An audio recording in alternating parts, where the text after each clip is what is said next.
ZZ109FM morning show. It's your boy LORATTI. Beautiful summer. Year is 2026. Doesn't matter what year it is. This show is about survival. It's about having fun. It's about enjoying the summer. And we've got to take time out just a second to talk about this. And it's about drugs. We talk about swimming and drowning, and that's still happening 3,000 times a year. But what's also happening, and people are getting caught up, is that people are finding ways to put drugs in your system. And the summer is a great opportunity to meet people and get caught up in these exact situations. Very, very, very easy opportunity because you're carefree, you're out and about, you're having a good time. But there are people out here that are preying upon those type of people. So this show is about specifically that. And to help us out here is Miss Elsie Jenkins. Miss Jenkins, how you doing? Doing good, feeling fine, Lord have mercy. Glad we are hitting this point. We talk about a lot of things, but we don't talk about drugs to the point where people are using them against you. And that's what this show is all about. You got to be aware in your 21 to 24-year-old range because you're very vulnerable to these people out here, and they are out here. Absolutely, Grandma. Also to help us out is 10th grade education Bob. Bob, how you doing? I'm doing good, feeling all right. I ain't the kind of person out here to do something to somebody, but I'm glad we're talking about it because there are people out here that are preying upon innocent people trying to have fun. Absolutely. And also to help us out in the studio is my friend Reverend No Show. How you doing, Mr. Reverend No Show? Well, I'm doing fine here. Feeling good about this show, and hopefully people will learn some things about this situation we're about to approach in the most delicate manner. Absolutely. Absolutely. So, how this show came about was Dateline. If you ever watch shows on TV, Dateline is one of those shows that takes about an hour to talk about any specific situation. They just drag it out, but in the end, you see people. You get to learn a little bit about them. You get to learn about their families, but you also learn that they may have lost their lives due to a situation, and there's all kinds of situations they talk about. One that they do talk about is drug overdoses, and how sometimes it's not just an individual taking drugs and they overdose, it's caused by individuals purposely. So let's get right into it.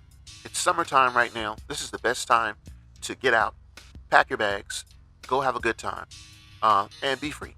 If you're 21 or older, you can do that and enjoy everything that life has to offer you. If you're under 21, you can still do that, but you are not supposed to be drinking alcohol. You're not old enough to drink alcohol. And the whole idea that both ages kind of fall in place to when it comes to drugs is they're illegal. You're not supposed to be doing drugs anyway. So, to be out in the summer and enjoy the summer means you're supposed to do it. If you're over 21, you can do it with alcohol if you like. Under 21, without alcohol. And either age, drugs are illegal. Except for marijuana in certain states. So you go to those states, you can enjoy the marijuana. But other than that, illegal. So drugs should not be a part of your fun. This is where we're going to kind of pick up the story. So what's amazing about the West Coast is that it's an opportunity-driven kind of place. You go to the West Coast, guess what you're going to have? An opportunity of some type if you're looking for it. And there, people are trying all the time to get into the business. If it's modeling, acting, just getting your foot in a doorway that will lead you to prosperity, and income, and wealth. Understandable. And if you go all the way to the West Coast for that, and that's all you're looking for, then that should be all you have to worry about. And that's not the case anymore. Because there's already wolves waiting for you. Whether it's the East Coast, West Coast, up north, down south, the wolves are already waiting for you. They're the ones that have the experience. They're the ones that have the true and the false knowledge of what you can and cannot achieve right away once you get there. They're the ones that know people, supposedly, places and things that can help you out. Stuff you do not know. They're the ones that take advantage of the opportunities you're looking for once you get there. So, in this scenario, you've got two friends, female friends, that do just that. They look for these opportunities. They come to the West Coast, California, and believe it or not, they end up becoming friends. You know, the code for friends is I'm always going to take care of my friend. I'm going to look out for my friend. I'm going to look after my friend. That used to be the code. To me, it's like if you follow that code completely, you can end up like your friend because you're trying to take care of your friend. And is there a line that needs to be drawn now when we talk about friends?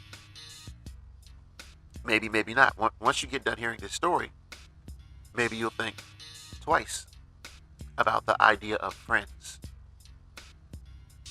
So, two beautiful women, okay, and they're beautiful people, are out, and they go to a club. It's a warehouse club. They're all over the country. You can go to warehouses and have a good time. A DJ's there. The opportunity to have fun is there, but the opportunity for people looking for you is also there as well, and that's what you have to be careful of. One is single, but the other one is married. Now, when I look over the Reverend No Show and Miss Jenkins, they're over there shaking their heads because, yes, your husband is gone out of town, but you're still married. So should you be out? The answer is yes, you can go out with your friend to a club. There's nothing that says you can't do that. Okay? So there's nothing wrong with going out with a friend to a club and being married. You have to know your limitations. You have to know your boundaries because you're married. So this is important when we talk about this story. So they're both out at this club and they meet two young men. Now, this is my area of concern here because if they meet two young men, who's drawn in this situation? Is it the married woman or is it the single woman? We're going to speculate here, but I believe it's the single woman because she has the ability to speak to and talk to either one of these gentlemen that she's attracted to. The friend is going to be a friend and stick by her friend. So, she may have no interest in either one of those people, which is very important to remember in this story. She may have no interest in either one of these people, but she's still going to stand by her friend, as they move through this situation they're about to get involved in. So, after an encounter at the warehouse, usually this is where you meet, exchange numbers, etc. Could have been just a single woman that was both 24 years old that got the information from either of the gentlemen, okay, which brought forth the next encounter. Because later on, these two women were found GPS-wise. Remember, your location is important today. Cutting off your location disconnects you from your family and friends if you become missing. So it's important to not play this location game that some people like to play and take their location off, especially if you're a female. I think it's still okay to look at it the same way as if you're a male, but remember, a lot of females are targets, just like males are targets today. But female in general, don't cut your location off. So the single young lady, if we look at this scenario, may have had an interest in one of these gentlemen. But her friend is her friend. She's married, may have no interest, but she's going to go with her to these gentlemen's house, go with her wherever she wants to go because they're friends. They trust each other to watch each other's back. And that's what friends do. But see, this is what you're not aware of when you're walking into people you really don't know's realms, their domains. You don't know their intentions. So, the next thing, and we find this out kind of later on in this entire scenario, is that they kind of walk into a trap. Because once they're there, a couple things happen. Now, in the midst of this whole story, you have to realize that there is a red flag that lets them know that you're an excellent target. And that red flag is that you'll do a line of cocaine.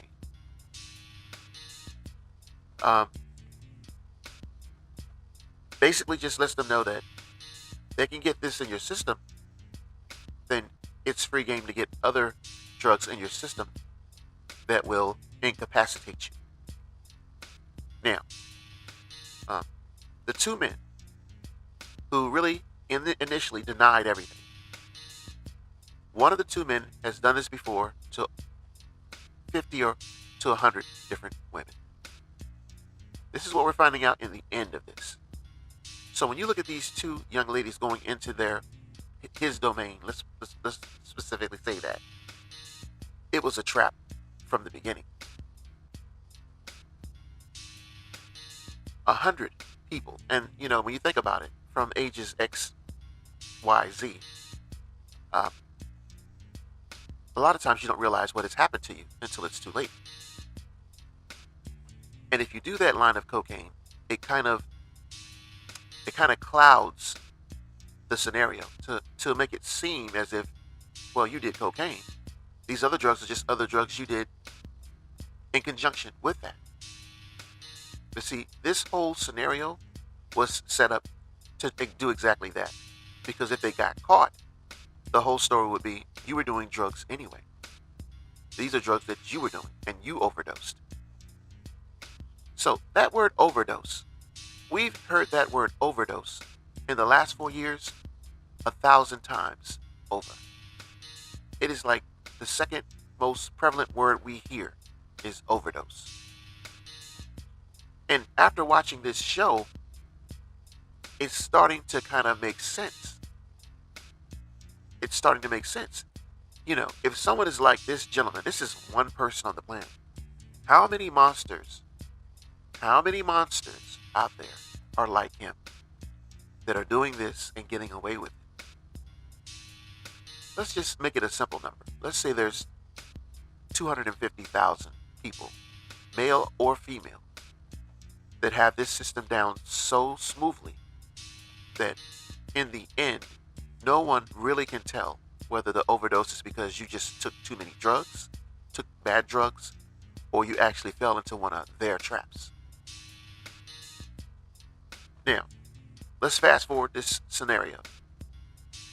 They got them in the apartment, and they got them to take a drink. And by now, today, if you've kept up with all this information, you know that taking a drink from someone is risky. Very risky. In the drink was a substance, and the substance knocked out both of these girls. Now, the total amount of men in the house at the time were three men. And the whole court case, which your defense attorneys, I understand you have a job to do, but in my mind, some of you guys are the worst people in the world, because you're actually trying to find loopholes to get someone that is guilty off the hook. And that's exactly what they did throughout the case. The only thing that really got a conviction for the main person and the second person that really were doing the dirt is that this main person had did this to 50 or more people. And when you think about it, when the city says, has anyone been assaulted by this person? And you only get 10 people to come out and admit it. It's a hard thing to admit. It's embarrassing. But the people this was done to, they come to terms with this and they say, I don't want this to happen to anyone else. So they have the courage and build the courage to be able to go into the police station and say, I know this person. He did this to me. So this person got 124 years and life in prison. Now, the prison system, we're not even going to go over that right now, but 126 years to me is like a lifetime. But you got to go in and look at the specifics on how they sentence people. But 126 years is a lot of years because you did a lot of drama. You did a lot. But the end result for these two 24-year-old vibrant human beings is that they were carried out on the shoulders of these gentlemen and taken to separate hospitals. And when they arrived to the hospitals, they made up a story. One was not breathing, one was unconscious. And the end result was they both lost their lives. They both are not here. And they both will be missed by their families. Now, when we look at this whole scenario, it's very simple. The wolves saw them. The wolves surrounded them. The wolves came up with a plan.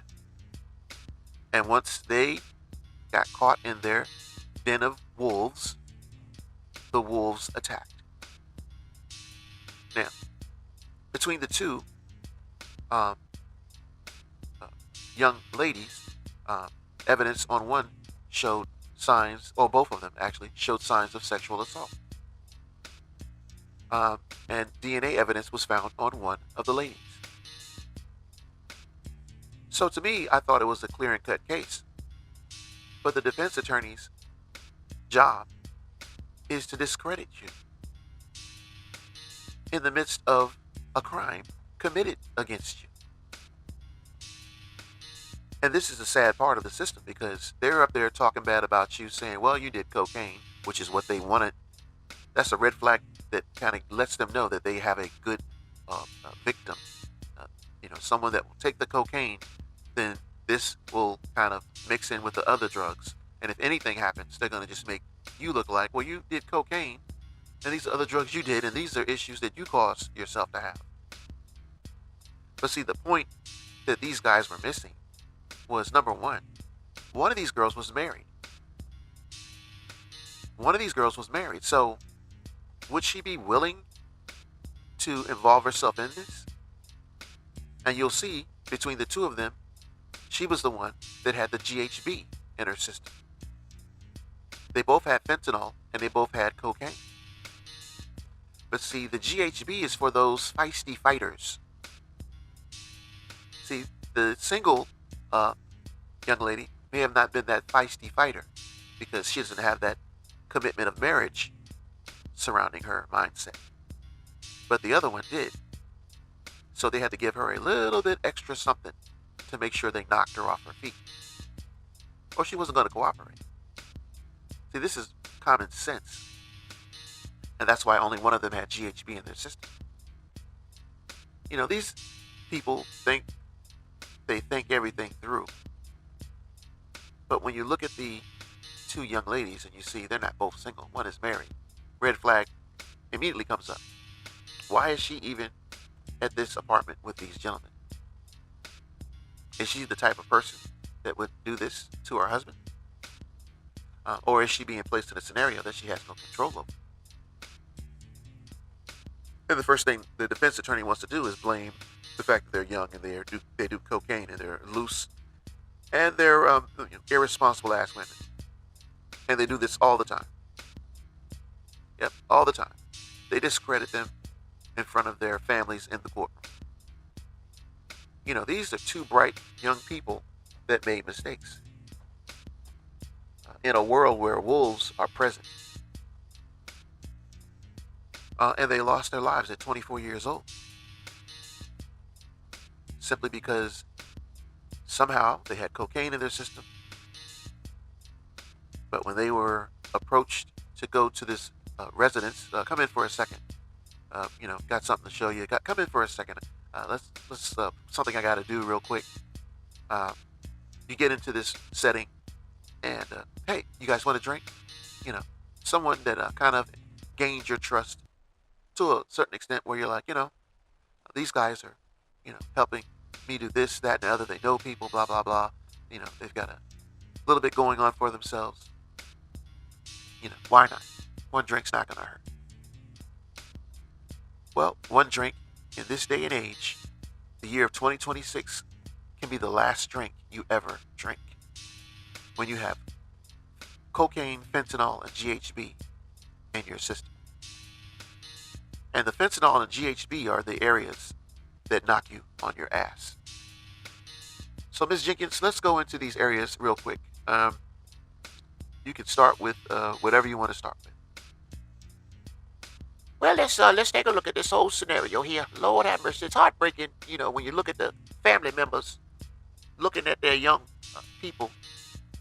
One, she was not responsive and breathing when they took her to the hospital, and the second one was on life support for 2 weeks before they had to make a decision. But what we're learning about these things is very simple. Fentanyl doesn't play, and GHB is right along the lines of substance that can make you overdose, can cause you to lose your life. The first area is the fentanyl. But let's take it this way. Let's do it the way the young men, their plan of attack kind of warrants them. You see, the cocaine is the red flag that you need to be aware of. When someone offers you it for free, red flag. Because first of all, whether you know them or not, this isn't cheap. This drug that they're offering you. In a society where it's the norm to do it, you have to be the one that doesn't do it. Because there's too many strings that can now be attached to that line of cocaine that you're about to consume for free. Now, the cocaine is very simple. It's a powerful illegal stimulant drug that speeds up the brain and body and often causes addiction and serious health problems. You can get it from the street dealers, traffickers, and online black markets. Cocaine is everywhere. You can get it. But you see, cocaine is not going to help these young men accomplish their mission. Let's repeat that again. Cocaine is not going to help them accomplish their mission. Their mission is to taint your situation immediately. When I say tainted, it means that if something does happen, the first thing they're going to say is, well, you do drugs anyway. This is something you came across. So whatever happens to you is because you do drugs anyway.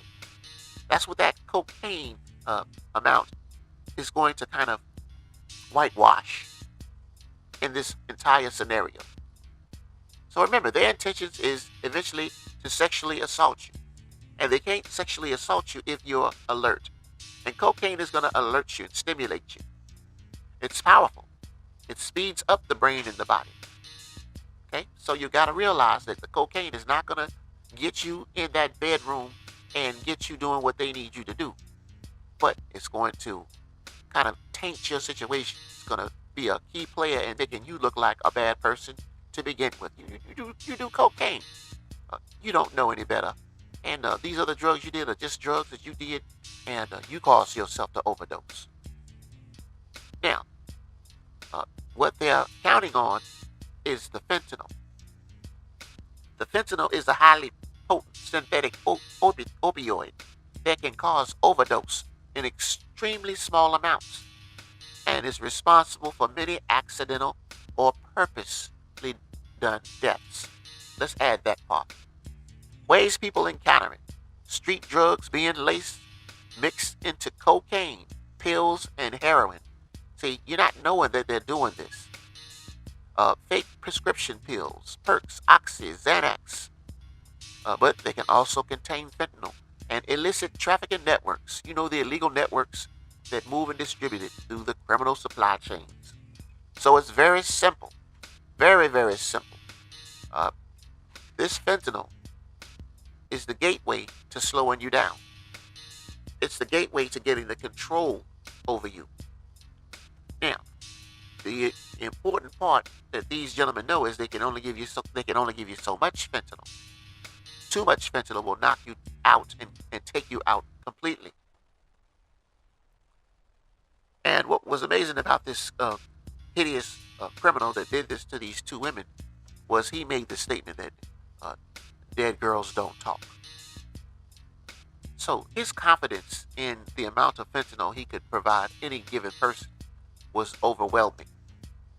He knew he can give you just enough to knock you on your ass. He knew he can give you just enough to overdose. And he knew he could give you just enough to kill you. These kind of people that use this kind of power are sinister and very, very dangerous. Now, the one thing that he was also aware of was that, I can't give you too much fentanyl because it's going to kill you if I give you too much. And if I give you too much fentanyl, you're going to overdose. And that leads to you being terminated on the plane. So, the last thing I've got to do to be able to gain complete control of someone that is fighting back is the GHB. See, the GHB is a powerful depressant that slows the brain and body and can cause blackouts, overdose, and unconsciousness even in small amounts. Same ways you can get it in the street, hit it in your drink. It's colorless and can be hard to detect. Nonetheless, it's another option to also incapacitate you to the point where if you are fighting, no need to keep giving you fentanyl. I'm going to hit you up with some of this GHB. This is not fentanyl, but a small amount of this will be enough to calm your fighting ass down. So there you have it. In the system of these three women was 2 out of 3 of these drugs: cocaine, fentanyl, and GHB. And one girl, the married girl, had the GHB in her system. So it's very simple what has happened in these scenarios. You're preyed upon, and I don't mean praying like to God, Lord have mercy. They're looking at you as, ooh, this is an easy target. You are a target to them. If you look at the videos on how they haul these women out on their shoulders like they were bags of potatoes and took them to separate hospitals and made up stories and even took the license plate off of their car because they thought they were so slick in their efforts. They thought they were untouchable in their efforts. But what gets me is, when black people do deeds, it seems like all the black people seem to get the maximum years. But in this case, you got 3 non-black people, and one person out of these people only got 2 years. 2 years, and you're an accessory. One man gets 146 years in life, and you only get 2 damn years.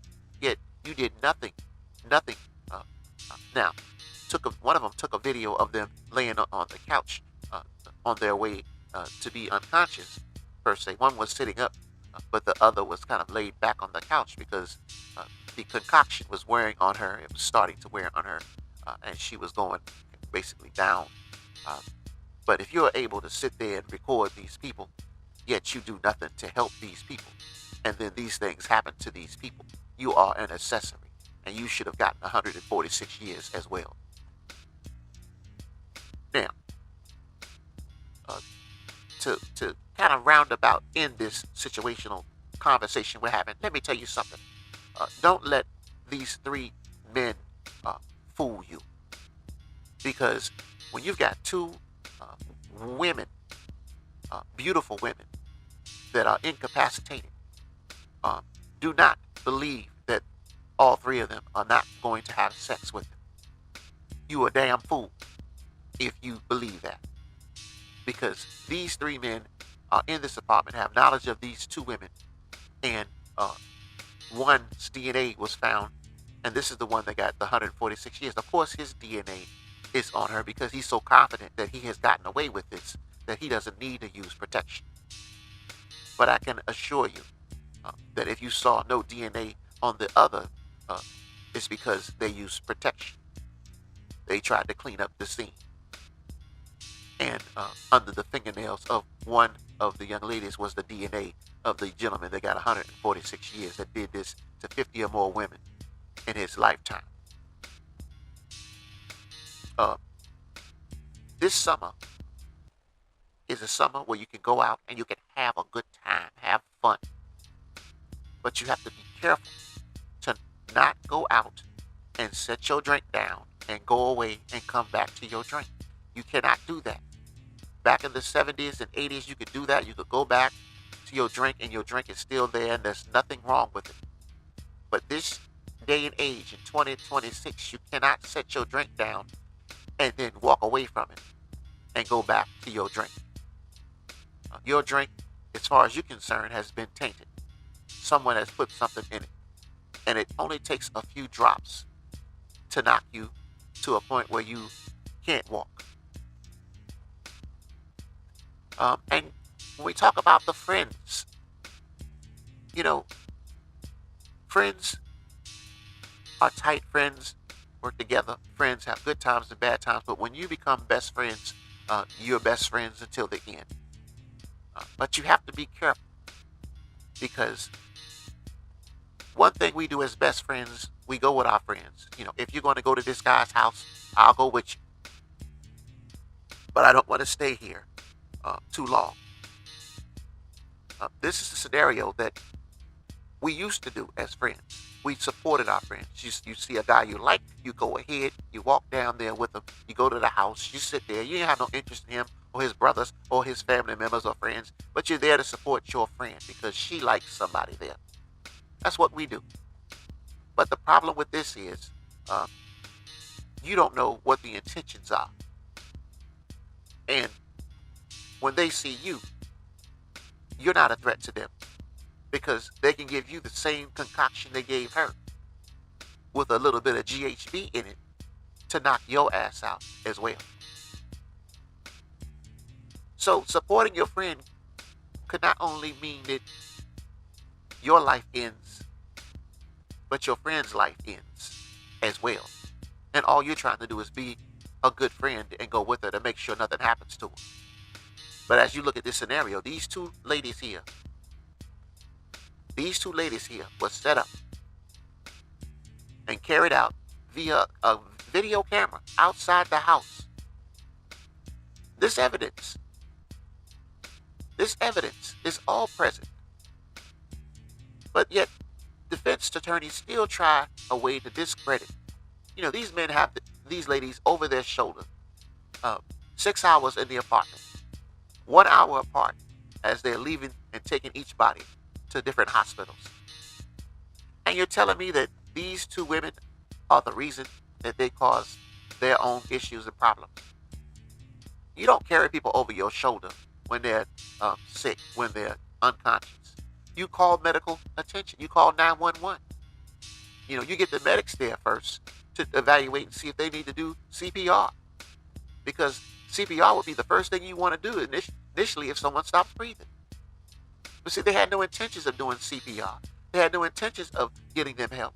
Their intentions was to paint a picture that they believed that because they took cocaine, it would be so cloudy that they'd be able to get away with what they've been doing to so many more people. People that didn't realize what had happened to them. When you're knocked out for 6 hours and you don't know what's happened to you, you're knocked out for 6 hours. You're not going to know what has happened to you. You'll have the remnants of what happened and whatever evidence is left on you. But will you remember? The answer is no. Now, this summer's about getting out and having fun, but we're going to tell you now that if you've heard this show, you at least know something that you may already know. is that this world is not safe. When you go out, yes, go out with a friend, but you have to be mindful. How far do you go? How far are you going to be a friend? When do you start thinking about self-preservation? Because some friends have it in their mindset that I like this person, they're good for me. Well, then you go to their house by yourself. Because I understand today that if we go to that house and someone offers us a drink, it could be the last time we ever see our family and friends. That's the mindset you have to have when you're out here on this planet. You can't think and be naive that everyone has your good intentions in their mindset. One of these young men that these ladies had encountered had did this to 50 or more people. 50 or more people. And as far as I'm concerned, he's just as bad as a serial killer. Except for he's not really in the mindset of just going out and killing people. He's getting something out of it.